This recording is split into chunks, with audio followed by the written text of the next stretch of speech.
Kujtimi i vdekjes.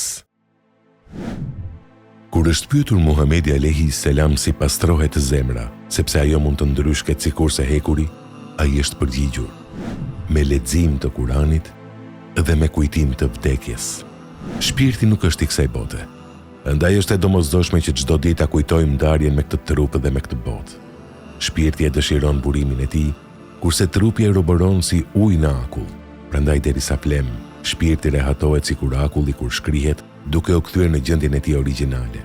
Ata që shpesh e kujtojnë vdekjen janë të përgatitur dhe të orientuar mirë.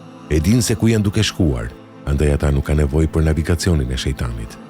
Kur njeriu nuk e di se ku po shkon, atëherë shejtani ka hapësirë të ofrojë shpresa të rreme, dëshira boshe dhe dëfrim të padobishëm. Shejtani nuk i lejon ata që të mendojnë realisht.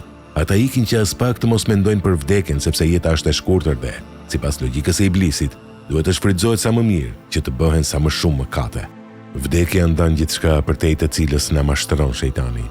Ashtu që ata që janë të vetëdijshëm për vdekjen, më lehtë mund ta njohin dhe të rezistojnë sfidës magjepsëse të shejtanit. Një njeri në nishanin mbi varrin e tij, ende duke qenë gjallë, kishte shkruar: "O ti vëzhguesi i varrit tim, ne të dy jemi gati të njëjtë. Unë dje isha si ti, nesër ti do jesh si unë." Kjo është e vërtetë.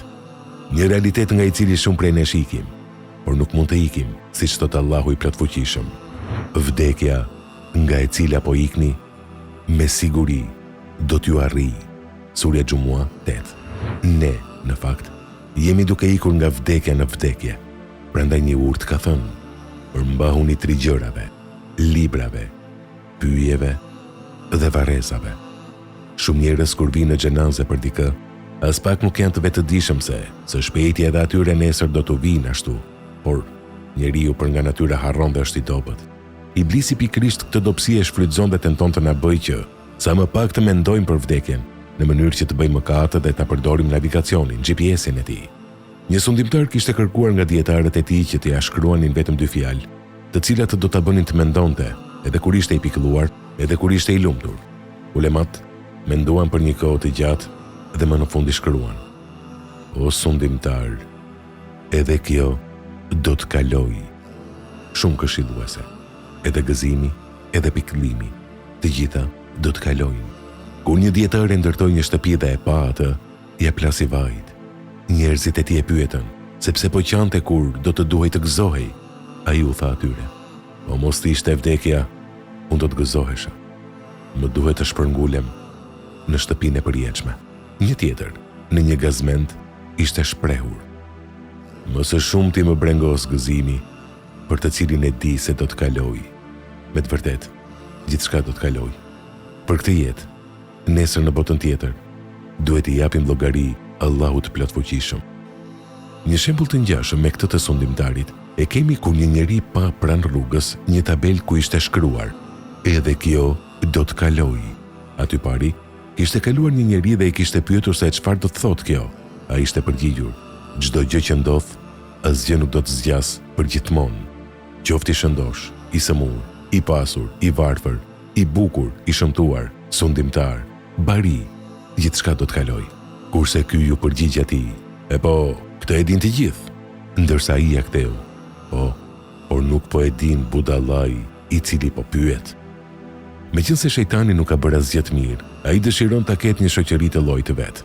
Kështu që i largon njerëzit nga kujtimi i vdekjes në mënyrë që të fitojnë sa më pak për jetën tjetër.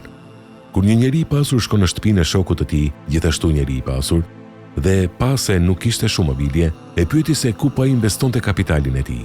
Ai kishte thënë: "Unë kam një shtëpi tjetër në të cilën jam duke investuar." Pastaj e kishte dërguar në xhamin e tij dhe i kishte thënë: "Kjo është shtëpia ime e dytë, në të cilën unë jam duke investuar. Ky është investimi i përjetshëm. Kur investojmë në shtëpitë e Allahut, sepse Allahu i plotfuqishëm në dynjë e do këtë investim. Nëse nuk do të ishin xhamit, Allahu do ta shkatronte këtë tokë. Kujt i pengojnë xhamit, duhet ta di se ai është vëllai i shejtanit." Një burr i shkon shokut të tij për ngushëllim, sepse atij kishte vdekur babai. Edhe ky e pyeti se çka i kishte lënë babai, ndërsa ai u përgjigj: "Babai i ka lënë të gjitha." Shumë njerëz janë të sëmurë nga kjo dynja dhe mendojnë se do të qëndrojnë atë për gjithmonë. andaj nuk dëshirojnë fare të mendojnë për vdekjen. Transmetohet nga Aisha radiallahu anha të ketë thënë se ai që e kujton vdekjen 10 herë në ditë do të jetë në shoqërinë e shahidëve. Këtë tekst do ta përfundojmë me një hadith në të cilin Xhibrili alayhis salam na i sjell 5 mesazhe dhe mësime jetësore kur thotë: 1. Jeto sa të duash, por dije se një ditë do të vdesësh. 2. Duaje kënd të duash, por mos harro se nga ai do të ndahesh. 3. Vepro si të duash, por dije se vetëm sipas veprave të tua do të shpërblehesh. 4. Dije se nderi besimtarit është namazi i natës. 5. Kurse reputacioni i tij është pavarësia nga njerëzit. Sa i mëshirshëm është Allahu. Të gjithëve u ka dhënë liri për të zgjedhur, por gjithashtu dhe ka paralajmëruar se secili ka përgjegjësi për atë liri. Andaj secili le ta kërkojë atë që dëshiron.